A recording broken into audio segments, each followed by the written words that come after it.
Information, Culture and Tourism of Laos. Dinesh? And may I request Jay Krasta to please escort Honorable Shamsul Iskandar, the Deputy Minister of Primary Industries, Malaysia, to the dais.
May I request our President, Sudhakar Shetty, to please welcome the guests onto the program and start.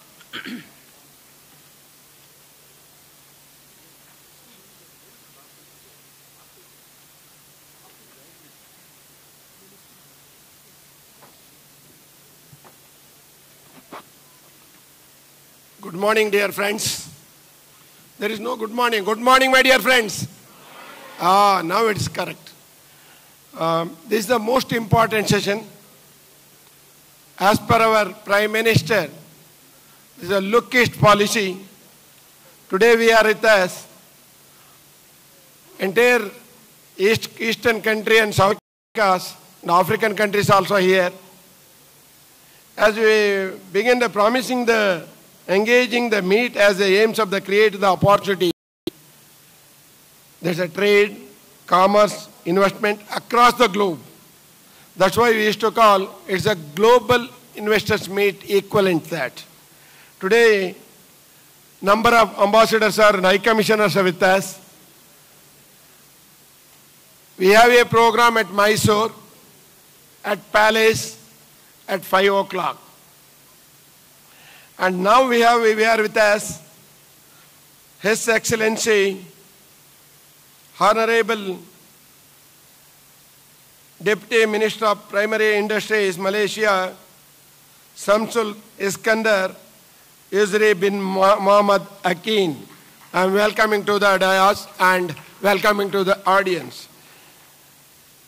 We have Minister, Deputy Minister, Information, Culture, Tourism from Laos, Honorable Savankoni Rajamantri, Deputy Minister.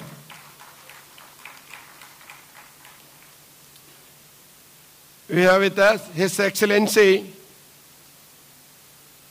Pham Chano Chaho, Ambassador of Vietnam. I am welcoming to you, sir. His Excellency Paduka Siddiq Ali, High Commissioner of Brunei. Welcoming to you, sir. Dear friends, apart from the guests on the dais, around 11 ambassadors of the dais. I am welcoming all the ambassadors and High Commissioner for this interaction meeting, and all my good friends of the associations and industry community. Once again, welcome you everyone. Thank you one and all.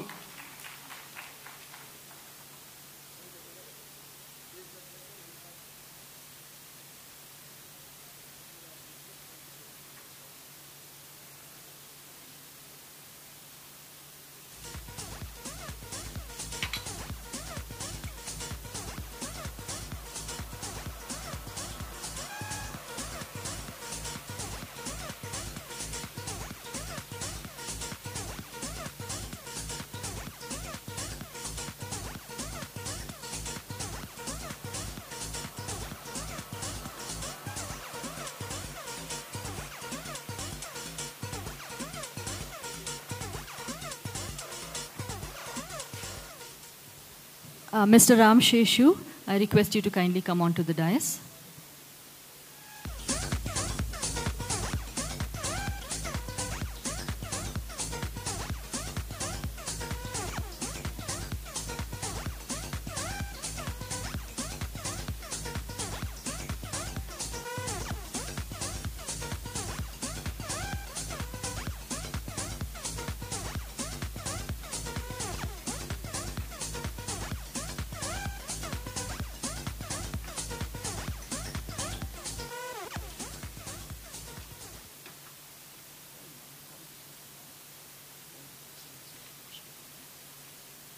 I request His Excellency High Commissioner of Brunei, Mr. Dato Paduka Sidek Ali, to kindly address the audience.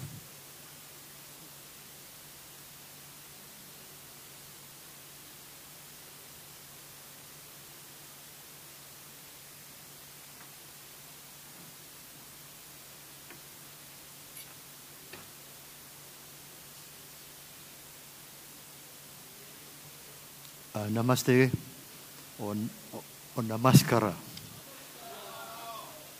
And good morning, the Honorable Dato Samsul Iskandar Yusra, Deputy Minister of Primary Industries Malaysia, the Honorable Mr. Saban Kun, Raja Menteri, Vice Minister, Information, Culture and Tourism of Laos, my dear friend, Mr. Sudhakar Shetty, the President of FKCCI, my colleague, Ambassador Pham San Chao of Vietnam, Excellencies, Head of Missions from Delhi, distinguished ladies and gentlemen. It's truly a privilege and an honor for me to be invited to today's ASEAN Chamber of Commerce and Industry Business Meet towards a global Chambers Meet. I would like to extend my highest appreciation to the President of FKCCI for inviting me and address this August gathering. FKCCI is commendable for its foresightedness and its recognition of the vast business opportunities between ASEAN and India that are available to be tapped. I'm happy to note that the conference we have today will provide us the perfect platform to explore the vast areas of business opportunities between ASEAN and India. A lot has happened in the economic front between ASEAN and India over the years. The ASEAN-India Free Trade Agreement for services and agreement for investment is expected to boost trade relations and allow India to leverage its competitive offerings in finance, education, healthcare, information technology, telecommunications, transport, and movement of professionals. The ASEAN-India Service and Investment FTA supplemented the ASEAN-India FTA in goods and help in getting greater market access for Indian professionals in ASEAN, where the service sector is growing fast and whose growth is linked with foreign direct investments. ASEAN has established the ASEAN Economic Community at the end of 2015, which provides a single market of over 600 million people and production base in a highly competitive region integrated within the global community. The ASEAN Economic Community promises a common set of rules and regulations which would result in streamlining of procedures. Both ASEAN and India have a strong interest in intensifying their cooperation as both have much to gain from it. The most often cited impetus for this cooperation is converging economic interests. ASEAN and India are both significant markets in the world economy, with India today recognized as the second fastest growing economy in the world. The ASEAN-India FTAs have paved the way for the creation of one of the biggest free trade areas with a market of 1.8 billion people and a combined GDP of US 5 trillion. While India's trade volume with ASEAN is not as large as China's 452 billion US dollars, its growth trajectory is no less remarkable. According to ASEAN statistics, total trade grew from 47.5 billion in 2008 to 18 billion today. ASEAN accounts for 10% of India's global trade and India's fourth largest trading partner after the EU, the US, and China. ASEAN growing economic importance and political influence offers immense opportunities to India. These opportunities will be further enhanced with the signing of Regional Comprehensive Economic Partnership, RCEP. RCEP, as we recall, is a proposed FTA between ASEAN, Australia, China, India, Japan, South Korea, and New Zealand. RCEP covers trade in goods, trade in services, investment, economic and technical cooperation, intellectual property, competition, dispute settlement, and other issues. Prospective RCEP member states accounted for a population of 3.4 billion people with a GDP of 49 trillion US dollars, approximately 39% of the world GDP, with the combined GDPs of China and India making up more than half of the amount. According to estimate by Chris Walters, the GDP of RCEP member states likely to amount to nearly 250 trillion by the year 2050. With a combined GDP of China and India making up more than 75% of the amount. Distinguished ladies and gentlemen, ASEAN economic advancement also benefits individual members, including my own country, Brunei Darussalam, a small country on the northwest of Borneo. Brunei Darussalam has a land area of 5,765 square kilometers, population of only 430,000. Oil and gas has always been the biggest contributor to its economy. Today, Brunei Darussalam is the fourth largest producer of oil in ASEAN and one of the largest producers of LNG in the world. However, at the moment, commercial transactions between Brunei Darussalam and India are rather limited.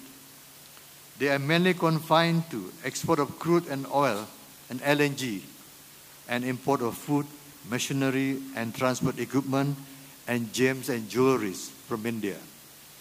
I believe that there is a wide spectrum of opportunities that can be seized by Brunei Darussalam and India. Brunei Darussalam's economic diversification programs and the liberalization drive of India set the necessary background against which business cooperation can be promoted and expanded. The government of His Majesty the Sultan welcomes foreign investment in almost any enterprise in Brunei Darussalam. To that end, the government established the FDI and Downstream Industry Steering Committee in November 2015. The Secretariat of the FDI-DI Steering Committee, FDI Action and Support Center, facilitates in obtaining project requirements of investors. Why invest in Brunei Darussalam anyway? Its strategic location as a hub of ASEAN, its membership of numerous international organizations, its politically stable, skilled workforce, favorable tax regime, ease of doing business reform, up to 100% of foreign ownership, a credible partnership, intellectual property protection, complete facilitation. The 5 priorities business clusters are halal products, technology and creative industry, business services, business processing outsourcing, tourism, downstream oil and gas, petrochemicals, Some of the established international companies operating in Brunei include Shell Petroleum, Mitsubishi, Hengye, Total, Satien, Sumitomo Corporation, CA of Canada, Petronas, Bank of China. Distinguished delegates, despite being a small country with a small population, Brunei Darussalam is an attractive investment destination with opportunities for Indian and other entrepreneurs. One should look beyond Brunei Darussalam itself. As a member of ASEAN, APEC, RCEP, and one of the founding members of Trans-Pacific Partnership, TPP, Brunei Darussalam is a huge hinterland. Although the US withdrew from the TPP agreement in January 2017, the other 11 original TPP signatories, namely Australia, Brunei Darussalam, Canada, Chile, Japan, Malaysia, Mexico, New Zealand, Peru, Singapore, and Vietnam agreed to revive it. They reached an agreement in January 2018 to conclude the comprehensive and progressive agreements for Trans-Pacific Partnership, TPP or TPP 11. The formal signing ceremony was held on 8 March 2018 in Santiago, Chile.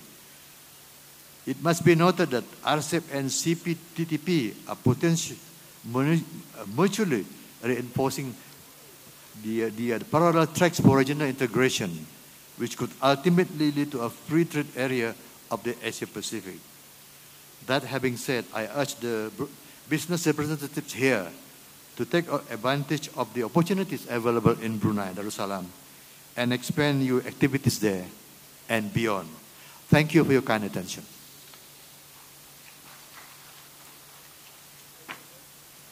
Thank you very much, sir. I now request His Excellency, Mr. Pham San Chau, Ambassador from Vietnam. A big round of applause, ladies and gentlemen.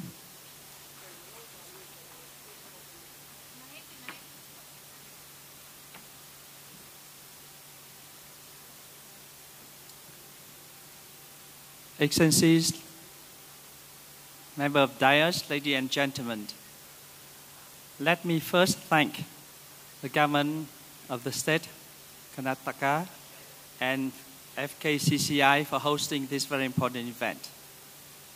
Secondly, on this occasion, I would like to reaffirm once again that the government and people of Vietnam are always in thoughts and prayers with the victims and families of the Burma attack on the 14th February.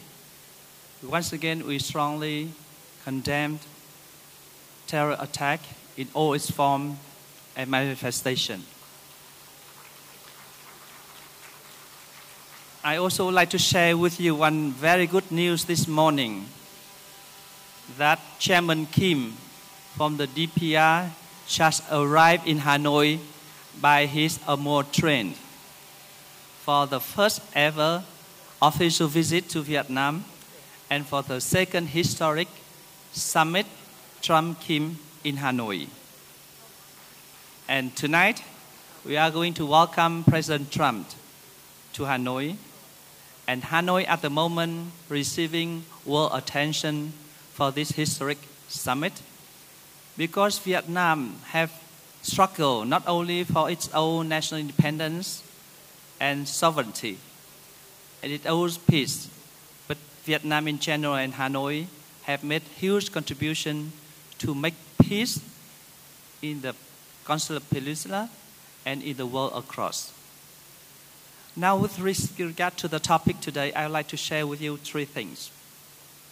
Number one, the relationship between India and ASEAN has never been such excellent. Can you imagine that over the past 4 years and a half, the current administration of Prime Minister Modi, who made 40 overseas visits, and 1/4 of this visit, he went to ASEAN countries.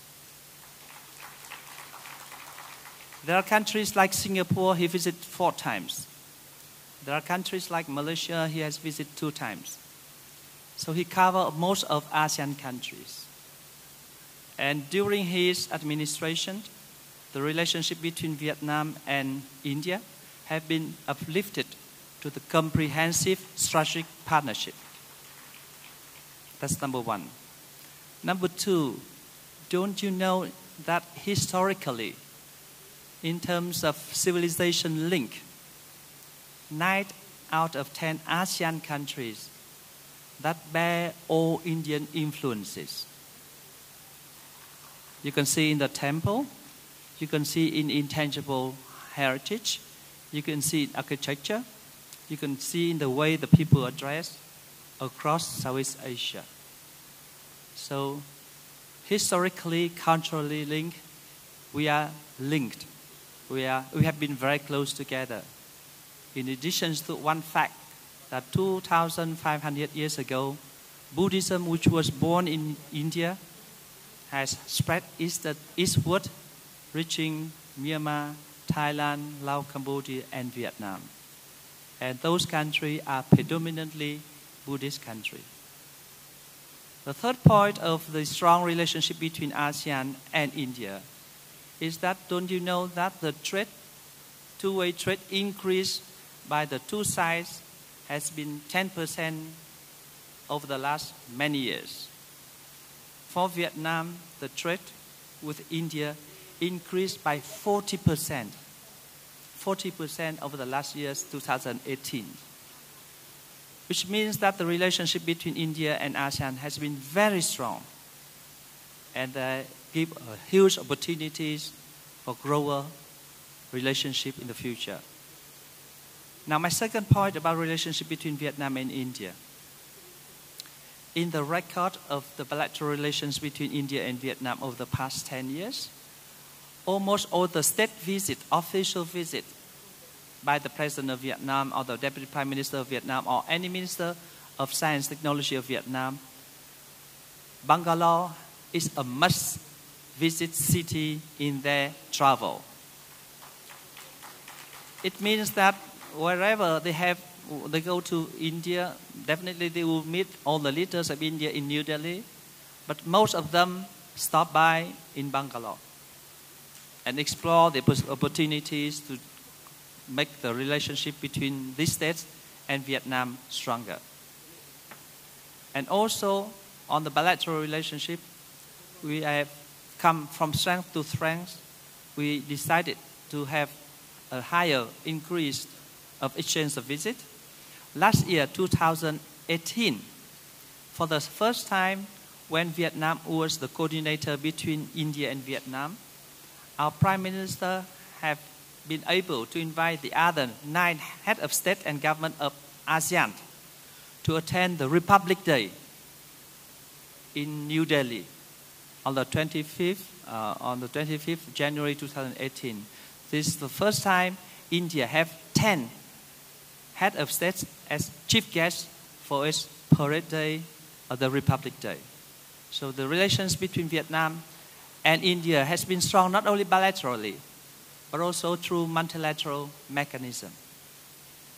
And also last year, head of government of Vietnam, head of the state of Vietnam visited India. And at the end of the year, President Kovind visited Vietnam. And we hope that in the coming month of May, during Vesak, the biggest Buddhist celebration, Vietnam will be able to welcome another dignitary from India. Having said that, the high-ranking exchange of visits between the two Vietnam and India countries have been frequent and intense. And that paved the way for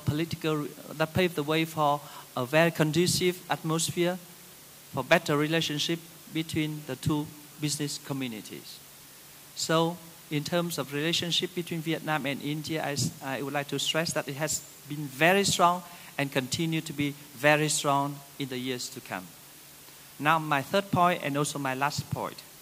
What are the areas for our mutual cooperation between India and ASEAN and between India and Vietnam. I believe that the first area of cooperation, which is very interesting, when I attended Vibrant Gujarat, or I attended skill development in Ranchi, or ASEAN-India cooperation in Guwahati, none of any state in India can offer one area of cooperation stronger than this state, Karnataka, namely in the area of IT. I was impressed yesterday when I heard the speech of the CM. He said that 500,000 skilled workers in ITC was trained by this state and sent out the world. So this is the best area of cooperation between ASEAN and India, and especially between India and Vietnam. We hope to be able to take a small portion of these 500,000 skilled workers to Vietnam in order to help Vietnam to cope with the challenges that came up by the fourth revolution. And I think that there's huge opportunities. So this area would like to call upon all the IT companies to come to Vietnam and invest in the industrial park, high-tech industrial park in Vietnam, which is ready there to welcome you. The second area I want to stress for the cooperation, I'm impressed by the statement by the chair of by the president of FKCCI when he took his post. He said that he will focus on development of infrastructure. And the first person who received me at the airport is a businessman who is investing in runways of the airport. Vietnam now is building a dozen of airports. And I believe that India has strong expertise, having seen the beautiful terminal of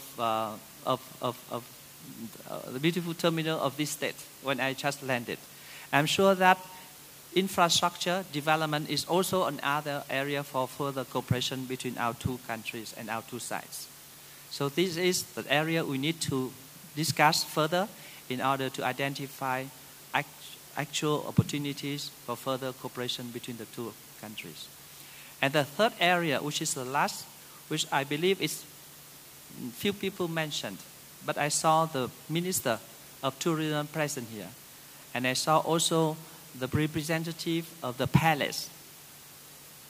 It is very interesting for me, as a person who has been dealing a lot with UNESCO sites, to see how beautifully the combination is here in this state between tradition and modernity, between heritage and progress development, between the secular state and the once upon a time kingdom. So a cohabitation in this state between tradition and modernity, between the former kingdom and the current republic state, would attract millions and millions of visitors. I have to admit that the visit this afternoon to Mysore, I take it as the most appealing part of this trip, and it's drive me from New Delhi here. And I'm sure that a lot of other ambassadors and dignitaries agree with me that they are looking very much forward to that beautiful trip, because we are all impressed by all the beautiful video posted on YouTube about Mysore. So tourism is a strong area for cooperation between Vietnam and India, and between India, these states, and other ASEAN countries. I want to conclude by saying that we need, at the moment, over the past 2 weeks, there are 4 conferences about ASEAN-India. One hosted by Minister of External Affairs, co-sponsored by the Minister of Trade on ASEAN-India Ministerial Expo on the 22nd and 25th. The other summit between India and ASEAN in Guwahati in order to promote the relationship between Northeast states and ASEAN. The third one is also hosted by another Chamber of Commerce in New Delhi. And this is the 4th conference on ASEAN-India within a single 2 weeks. It shows that how interested you are in promoting relations with ASEAN. The issue here is that what is the comparative strength, comparative advantage that this state, Karnataka, and the Bangalore city need to bring into full play in order to single out yourself with other states. I was told by the Prime Minister of Modi when I met him in Vietnam, he said that is his policy to allow all states to compete freely in interacting with international friends and international countries. So you see a lot of different states coming up with different platforms. So this is the moment for us to identify your own strength as compared to other states, as compared to vibrant Gujarat or skill development in Ranchi or Northeast cultural identity, things like that. So I believe here we will see a very bright future for cooperation between Karnataka and ASEAN countries and between these states and Vietnam in particular. Thank you very much for your attention. Many thanks to you, sir. I now request Honorable Mr. Sawan Khone Rajamontry, Vice Minister, Information, Culture and Tourism from Laos. A big round of applause, ladies and gentlemen, as I invite him to the podium.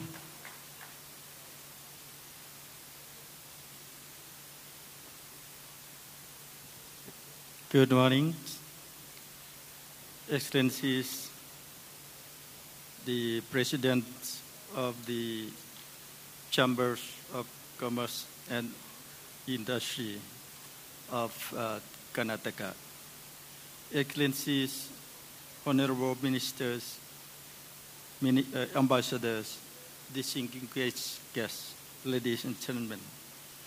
It is my great honor and pleasure to have been invited to attend the ASEAN-India Chamber of Commerce and Industry Business Meet, which is being held today in this, in Bangalore of Karnataka.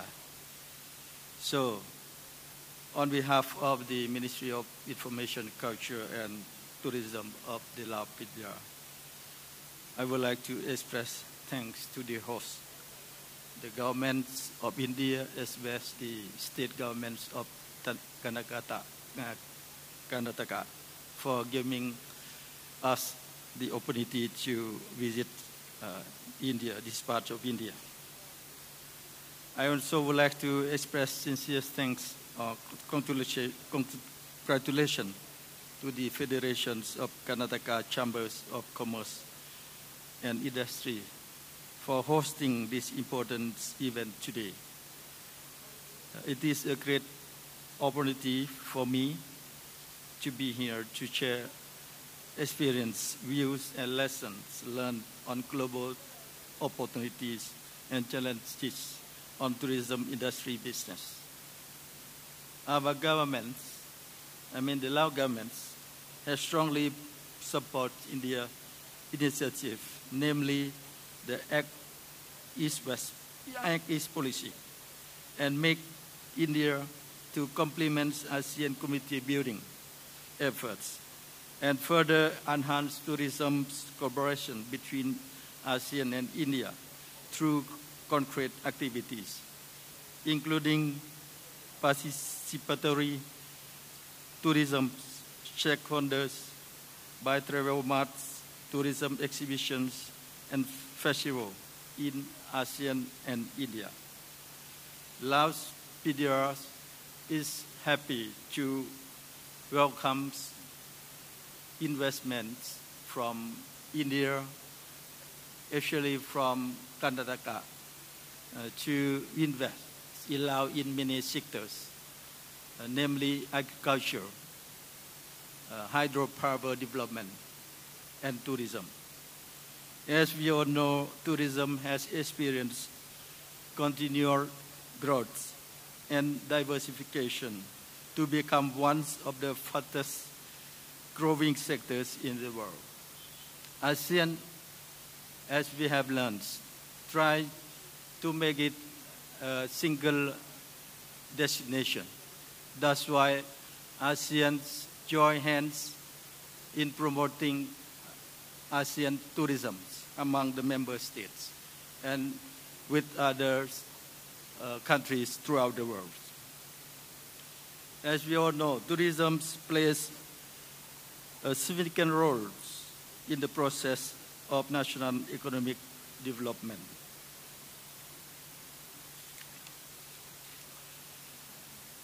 So our countries, to promote tourism, we can say that our countries has enjoyed political stability as well as increasing socio-economic development with an economic growth rate of about 7% annually over recent years.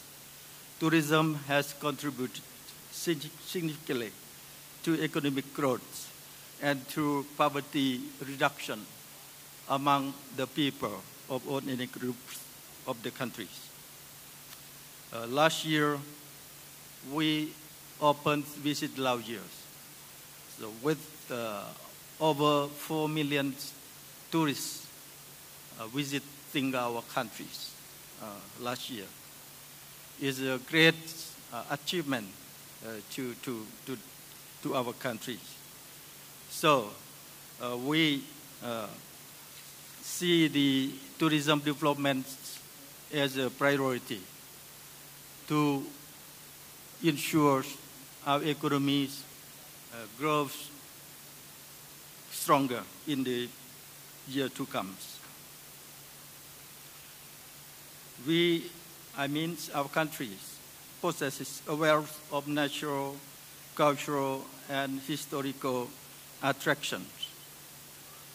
It has their own characteristics arising from a rich diversity of the nation's multi-ethnic groups, who boast a colorful culture and are home to unique, authentic customs that have developed over millennia.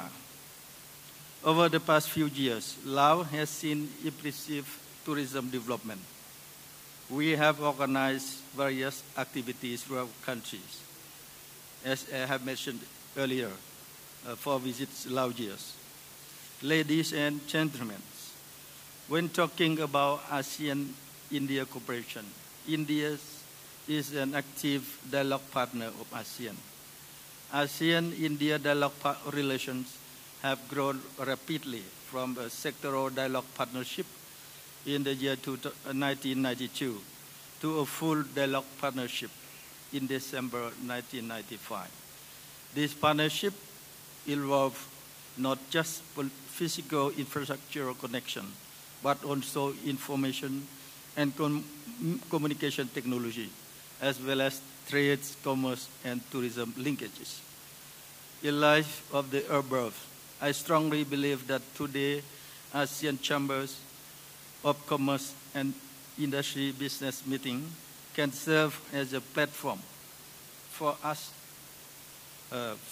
to exchange information and experience based on the benefit gained from the tourism policymakers and expert advice on tourism development, particularly for sustainable tourism, so that we are able to make the most of fast approaching future opportunities.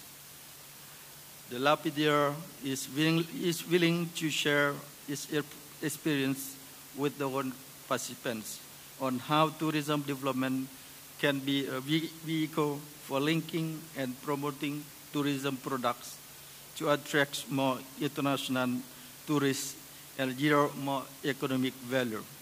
Once again, may I take this opportunity to express my sincere gratitude to the governments of Karnataka for a warm welcome and the wonderful hospitality extended to us here. Thank you.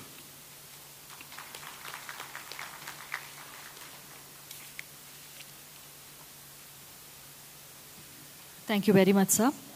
I now request His Excellency, Dato Paduka Siddiq Ali, the High Commissioner from Brunei, to kindly address the audience.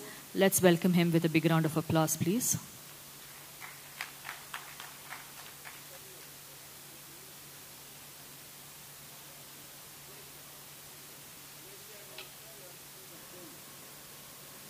Pardon me. Honorable Shamsul Iskandar, the Deputy Minister of Primary Industries from Malaysia. Apologies, sir.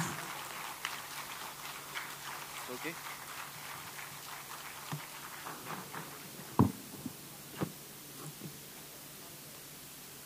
How to use this? Okay, thank you.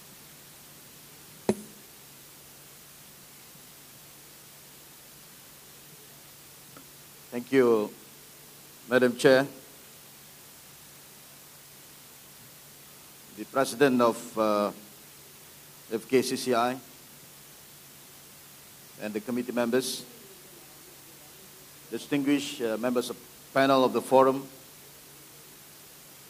Excellencies, ambassadors, delegates from ASEAN, from Europe, from Africa, and also from Malaysia.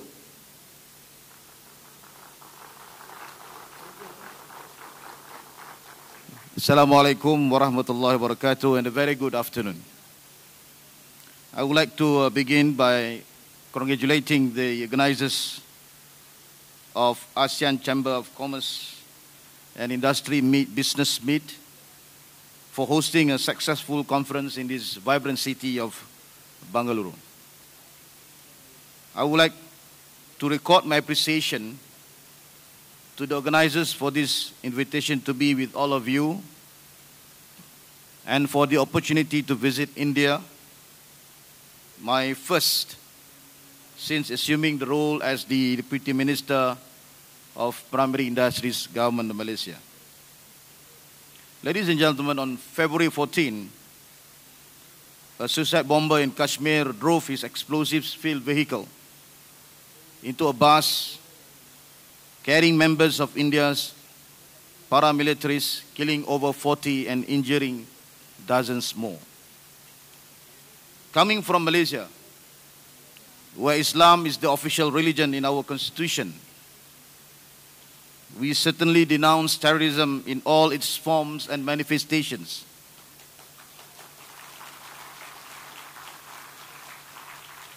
And reiterate the need to combat these inhuman acts with a decisive and collective response without any double standards. Let us observe a minute of silence in honor of the victims of the terrorist attack.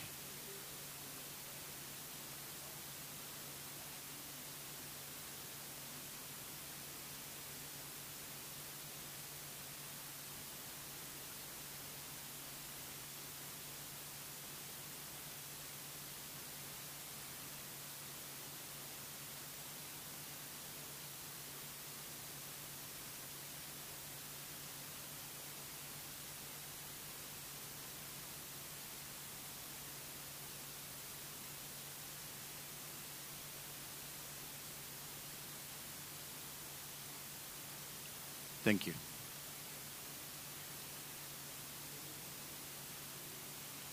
Please allow me to briefly describe the history of trade between India and ASEAN.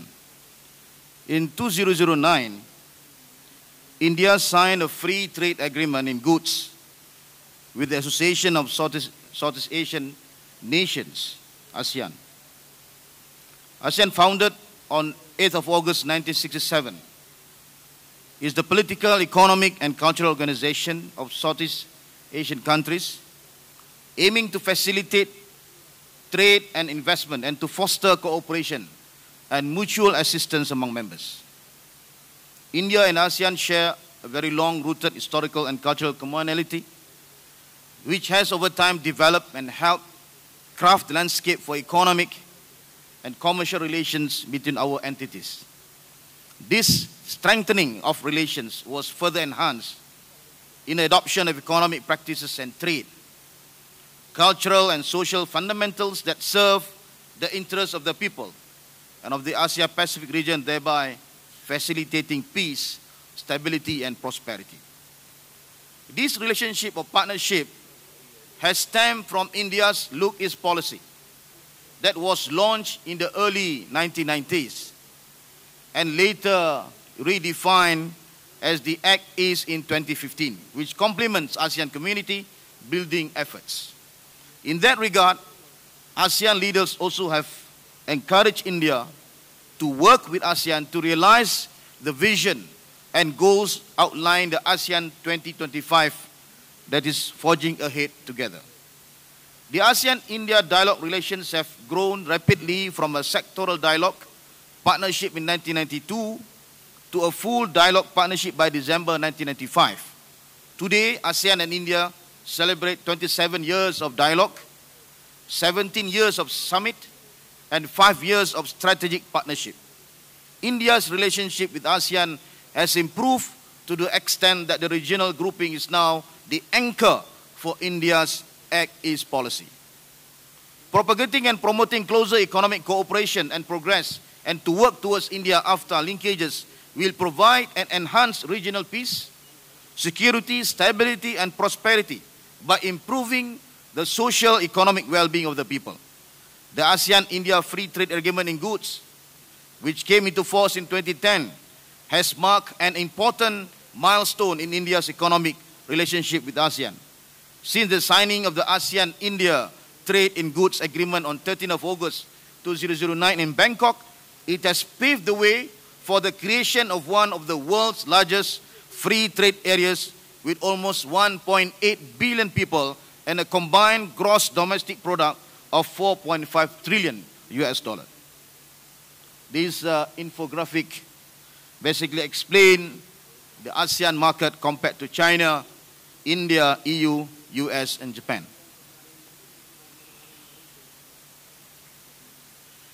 And this chart basically explains the total population of the ASEAN countries from 2008 to 2018. ASEAN and especially Malaysia has always looked upon India as a strategic and important trade partner.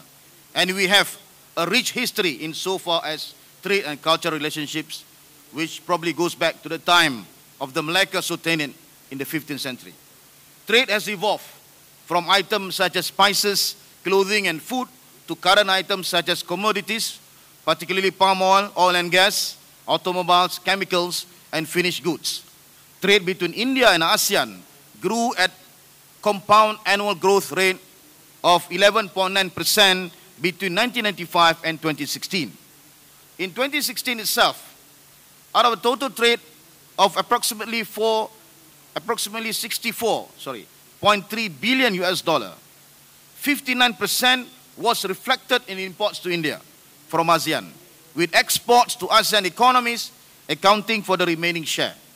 The balance of trade has been in favor of ASEAN member countries throughout the reference period, in part due to the dependence of India upon oils and fats imports, particularly palm oil.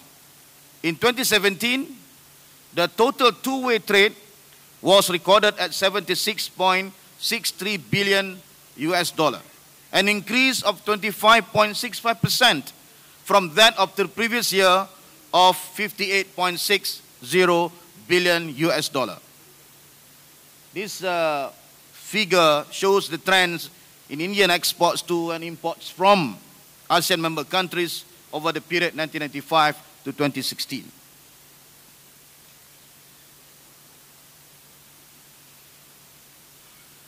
Trade relations have continued to expand, barring a few periods of East Asian crisis, such as 1997 and 1998, and the global financial crisis of 2008 to 2009. Meanwhile, in investments from 2015 to 2016, India received nearly 13.8 billion US dollar as a foreign direct investment from ASEAN economies. Singapore, Malaysia, and Thailand are the major Southeast Asian economies investing in India. Indian outflow investment to ASEAN economies experienced a decline in 2011, but more prominently after 2012. You can see the table 1, the investment flows between India and ASEAN in USD billion 2012 to 2015. The ASEAN region continues to feature as one of the preferred trade and investment regions for the global community. The combined strength of the single ASEAN market is more than $2.6 trillion, and India, with its $2.7 trillion economy, creates an economic powerhouse that has the potential to become one of the strongest in the world. I know where it is.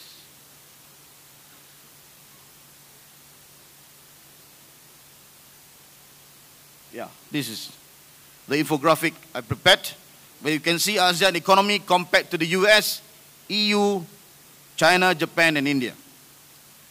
In India, consumption is projected to grow 400% by 2025, which will make it the 5th largest consumer market in the world.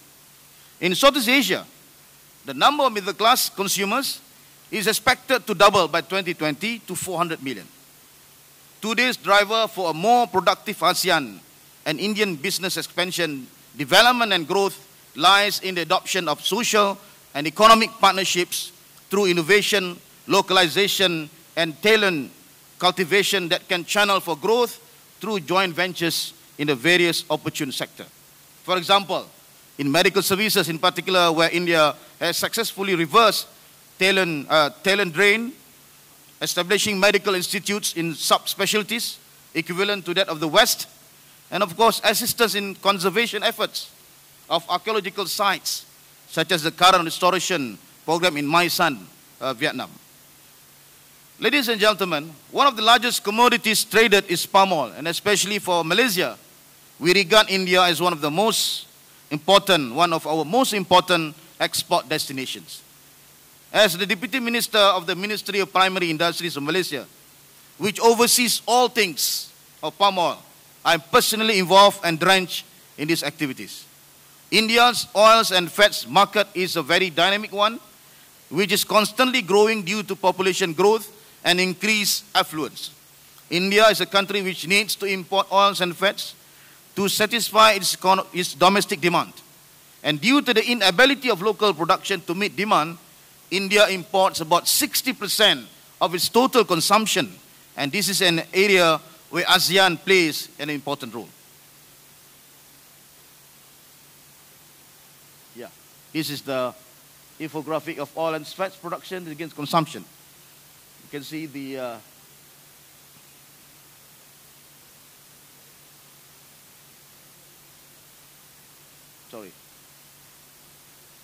Right. Over the years, the oil and fats trade has expanded to products like oleochemicals, palm kernel expeller, cooking oil, confectionery fats, and many other products being used by the food and non-food industries in India. The use of palm oil has grown, and the breakdown of palm oil use can be categorized into source of food to satisfy the global food security, oleochemicals, biofuels, and renewable energy source, and potential remains largely untapped through palm biomass. The obvious lower-hanging fruit is a collaboration to further develop and implement technologies that can utilize palm oil biomass for energy. Let me see whether we have slides here. Yeah, this is the palm oil applications. Yeah. This is the versatility of palm products. The tremendous economic potential of India and ASEAN, which have a combined population of 1.9 billion and a nominal GDP of $4.5 trillion, cannot be overstated. In India, consumption is projected to grow 400% by 2025, which will make it the 5th largest consumer market in the world.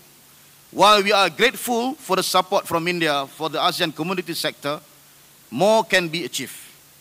Without doubt, India is a global leader in IT innovations, and its advances in aerospace and biotechnology are nothing but impressive. Our commodity segments need a major technology boost, and there could be a major opportunities to latch on untapped expertise already available with India, especially in AI and data analytics.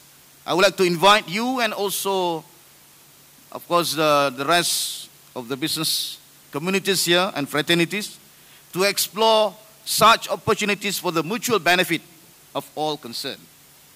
In recent years too, agriculture sectors have been criticized, especially by the Western environmental NGOs, as a major contributor to greenhouse gas emissions and climate change.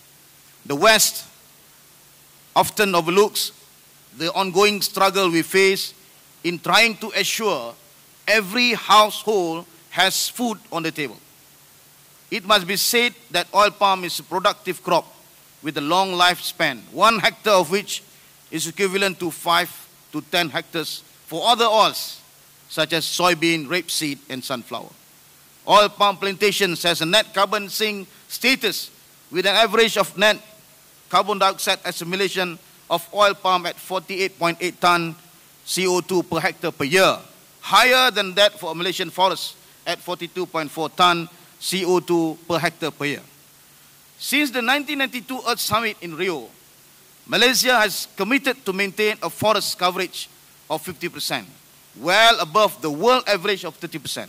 Particularly challenging is the current ongoing anti-palm oil campaign and the so-called EU Delegated Act to ban palm biofuels. ASEAN as a grouping has responded by withholding the sign-off of the EU-ASEAN FTA unless these issues are resolved. In this case, I also humbly urge India to support ASEAN, knowing only too well that it may not be long before the EU shifts its focus to Indian agriculture. Such quote-unquote neo-colonialism advances from the EU cannot be tolerated, and we need to stand firm and united. Ladies and gentlemen, this auspicious gathering and what follows from our deliberations should feature as a strong indicators of our willingness to move forward and to act in solidarity for our common causes. I agree that there are challenges. All of us face challenges, big and small, in our everyday life. Arjuna's dilemma was also a big one. Facing an opposing army containing his respected elders, friends and relatives, Arjuna is confused. At the critical moment, he seeks for advice at the Kurukshetra from his charioteer Krishna, who has revealed some profound words of advice and rational philosophical concepts that are still relevant even today. Indeed, Bhagavad Gita, 700-verse Hindu scriptures, written in Sanskrit, contains a very vast of knowledge and practical guide to life. One of them that I would like to share here is this advice. Quote, we are kept from our goal not by obstacles, but by a clear path to a lesser goal. Unquote.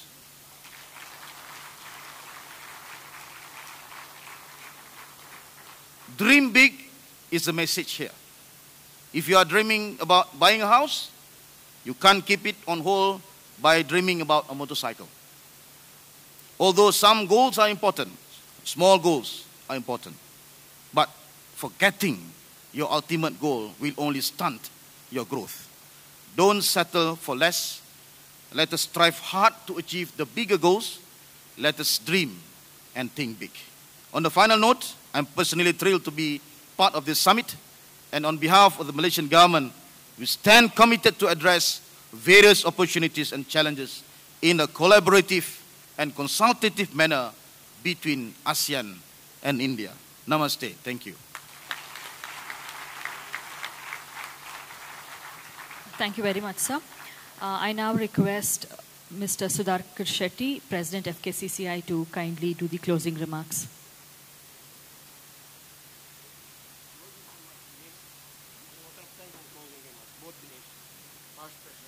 Mr. Dinesh, who is the past president of FKCCI, will do the honors. Vote of thanks.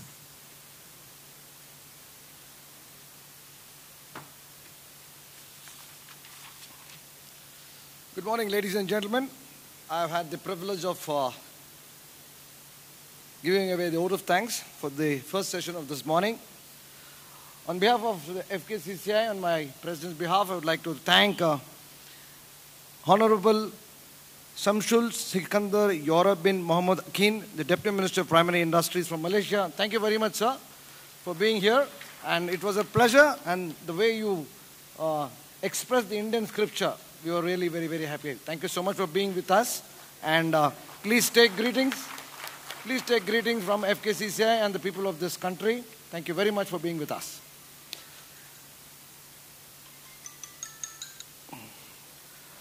I would like to thank Mr. Sawanke Razomode, the Vice Minister, Information, Culture and Tourism from Laos. Thank you so much, sir, for being with us. It was a privilege to having you this morning. I would like to thank His Excellency, Mr. Pham Son Cho, the Ambassador from Vietnam. You were truly amazing, sir. I like the way you put up your thing. Thank you so much for being with us. And His Excellency, Mr. Datu Paduka Siddiq Ali, the Ambassador from Brunei. Thank you so much, sir. You come from the richest. And also like to thank the President of FKCCI, Mr. Sudhakar Shetty, for being a part of the panel. Thank you so much, ladies and gentlemen. Here we come to the end of the session here. Thank you so much for being here and a great audience. Enjoy the ASEAN conference not only for this afternoon, but also for tomorrow. Thank you. Have a good day. Thank you once again, ladies and gentlemen. So the parallel sessions have already begun at the Great Ballroom, Lalit 1, Lalit 2, Lalit 3 and 4. There are 4 parallel sessions underway already. So I request all of you to proceed to the hall of your interest. In GBR, we have the Malaysia Conclave, that is the Great Ballroom. In Lalit 1, there is a discussion on artificial intelligence. In Lalit 2, there is innovation in healthcare under discussion. And in Lalit 3 and 4, we have renewable energy systems and sources. Thank you for being here. See you soon. Bye.